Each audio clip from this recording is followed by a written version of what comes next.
क्या सच में एक साधारण भिलनी वनवासी स्त्री भगवान को अपने पास बुला सकती है? क्या सच्ची भक्ति इतनी शक्तिशाली होती है कि भगवान स्वयं चलकर भक्त के द्वार पर आए? अगर आप यह जानना चाहते हैं तो इस कथा को अंत तक जरूर सुनिए, क्योंकि यह केवल कहानी नहीं बल्कि भक्ति का सबसे बड़ा सत्य है। जैसा कि वाल्मीकि रामायण और रामचरितमानस में वर्णित है, दंडकारण्य का घना और पवित्र वन, जहां हर ओर तप और साधना की ऊर्जा प्रवाहित होती थी, जहां महान ऋषि मुनि अपने तप में लीन रहते थे, वहीं एक पवित्र आश्रम था, महान तपस्वी मतंग ऋषि का। और उसी आश्रम में एक अत्यंत सरल, विनम्र और निस्वार्थ सेवा में लीन रहने वाली भिलनी वनवासी आदिवासी स्त्री रहती थी, जिन्हें संसार माता शबरी के नाम से जानता है। शास्त्रों में उनके जन्म, परिवार और बचपन का विस्तार से वर्णन नहीं मिलता, क्योंकि उनकी पहचान उनके जन्म से नहीं बल्कि उनकी भक्ति से है। उनका जीवन पूरी तरह सेवा और समर्पण से भरा हुआ था।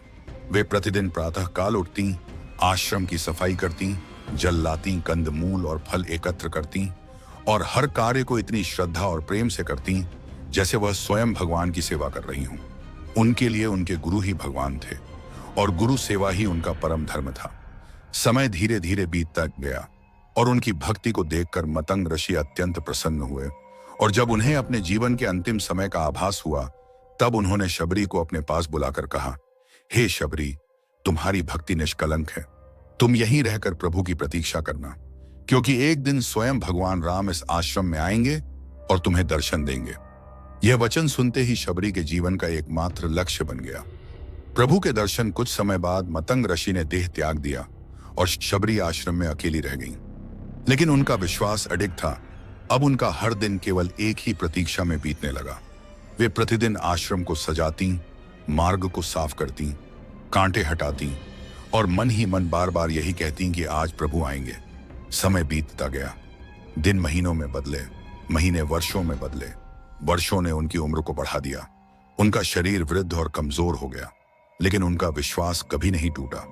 उनका प्रेम कभी कम नहीं हुआ। उनकी आंखों में हर दिन वही आशा रहती कि आज प्रभु अवश्य आएंगे। उधर अयोध्या में राजा दशरथ के पुत्र, मर्यादा पुरुषोत्तम भगवान राम अपने भ्राता लक्ष्मण और माता सीता के साथ वनवास का जीवन व्यतीत कर रहे थे। फिर वह समय आया जब रावण द्वारा माता सीता का हरण किया गया, और इसके बाद भगवान राम और लक्ष्मण माता सीता की खोज में वन वन भटकने लगे। वे पर्वतों को पार करते, नदियों को लांघते, जंगलों में घूमते हुए अंततः दंडकारण्य पहुंचे। और एक दिन वे उसी पवित्र आश्रम में आए जहां शबरी वर्षों से उनकी प्रतीक्षा कर रही थी। जैसे ही शबरी की दृष्टि भगवान राम पर पड़ी, उनका हृदय आनंद से भर उठा। वे तुरंत उनके चरणों में गिर पड़ी। उनकी आंखों से अश्रुधारा बहने लगी, क्योंकि जिन भगवान का उन्होंने केवल ध्यान किया था, जिनका नाम जपा था, वे आज उनके सामने खड़े थे। भगवान राम ने उन्हें प्रेम से उठाया और उनके स्नेह को स्वीकार किया। शबरी ने अत्यंत विनम्रता से उन्हें आसन दिया, उनके चरणों को धोया और फिर प्रेम पूर्वक उन्हें फल अर्पित करने लगी। वे जंगल से लाए हुए बेर लेकर आईं और प्रत्येक बेर को पहले चखती थीं, ताकि जो मीठा हो वही भगवान को दे सकें। यह आचरण सामान्य मर्यादा के अनुसार उचित नहीं माना जाता, लेकिन भगवान राम ने नियम नहीं बल्कि उनका प्रेम देखा, उनकी भक्ति को देखा और उन बेरों को बड़े आनंद और स्नेह से स्वीकार किया। और उसी क्षण संसार को यह संदेश दिया कि भगवान को बाहरी नियमों से अधिक भक्त का सच्चा भाव प्रिय होता है। इसके बाद भगवान राम ने शबरी को भक्ति का गूढ़ ज्ञान दिया, जिसे नवधा भक्ति कहा जाता है, जिसमें संतों का संग, भगवान की कथा का श्रवण, गुरु की सेवा, भगवान के नाम का जप, अटूट विश्वास, इंद्रियों का संयम, संतोष, सरलता और पूर्ण समर्पण शामिल हैं। शबरी ने प्रभु के इन उपदेशों को अपने हृदय में धारण किया और अब उनका जीवन पूर्ण हो चुका था। उनकी वर्षों की प्रतीक्षा समाप्त हो चुकी थी। उन्होंने भगवान राम के चरणों में अपना मन लगा दिया और उसी दिव्य अवस्था में उन्होंने अपने शरीर का त्याग कर दिया और उन्हें मोक्ष की प्राप्ति हुई।